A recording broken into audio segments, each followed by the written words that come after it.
One of the most underappreciated directors out there is Chris Columbus, a filmmaker commonly criticized for being workmanlike, but I feel has crafted a solid filmography of work with a heavy focus on magical elements and optimism. To me, he can be considered a worthy auteur in his own right, even going back to the screenplays he wrote for Amblin Productions like Gremlins and The Goonies. Recently, I took to the task of watching every single one of his directorial efforts, and today I'm going to provide my thoughts on the various ups and downs of his career.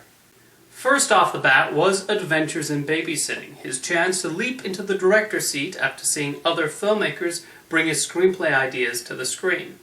Though, interesting enough, Chris Columbus did not write the script, but he is able to imbue a lot of his trademarks into what is a very funny and crazy nighttime adventure. David Simkin's script is very funny and sharp, and while clearly a product of the 1980s, it has aged very well. Elizabeth Shue is instantly likable in the lead role, and Columbus is able to have his young actors bounce off each other very well, a frequent positive you'll find in a lot of his work. There's a tinge of darkness in the story, as Columbus never shies away from the dangers that might occur wandering the streets of the big city at night.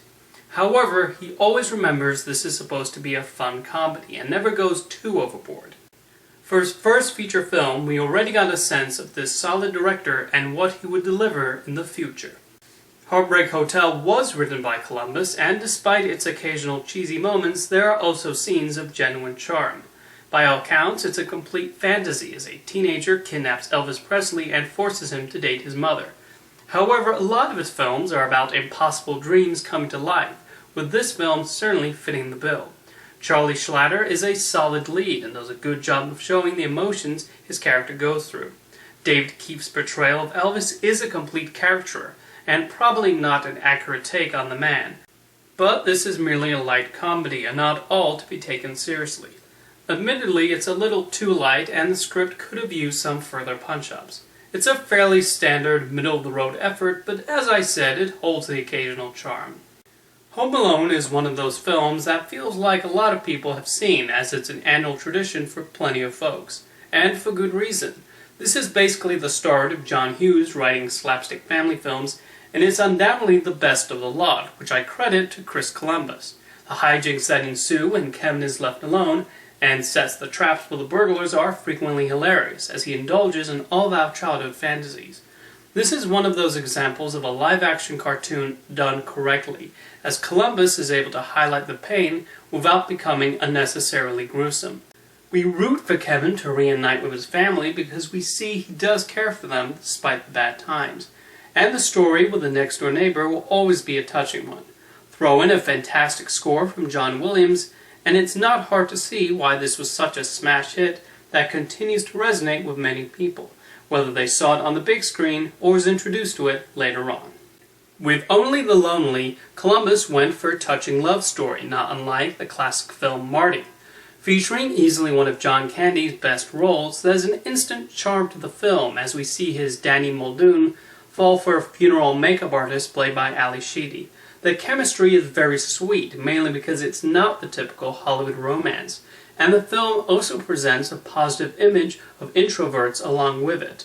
Maureen O'Hara is great as his mother, who the film has to make prejudiced and spiteful, and still make it understandable why Danny continues to side with her. Columbus's sense of humor and understanding of sentiment is well balanced here, and it's hard not to smile through a lot of it.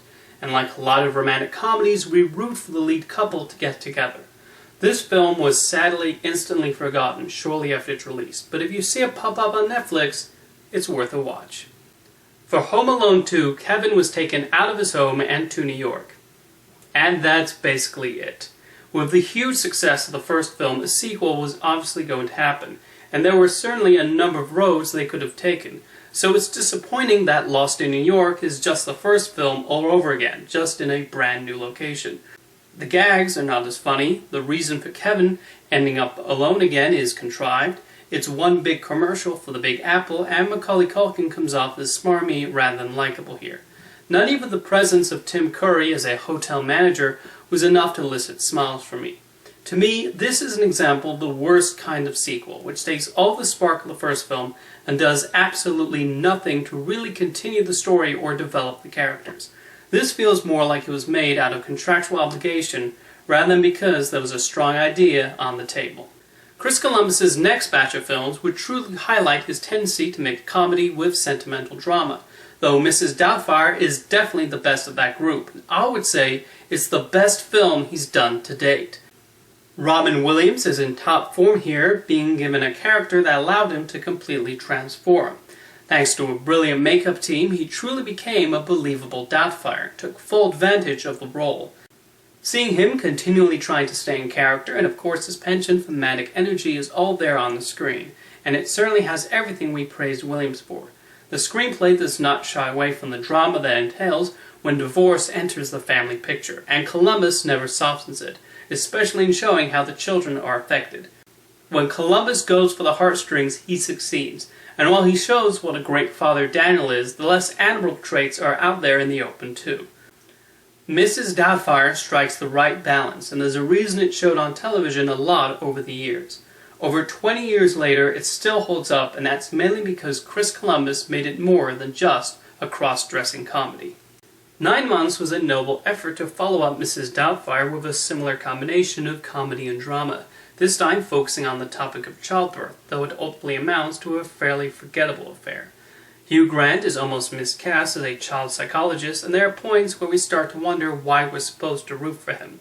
Most of the laughs come mainly from Robin Williams, as a newly immigrated doctor with the usual humorous line readings and wacky sensibility we expect from him.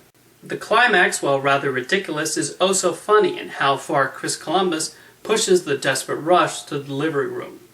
Joan Cusack and Tom Arnold also make the most in their roles as an annoying couple. However, the film feels more like an assortment of scenes strung together.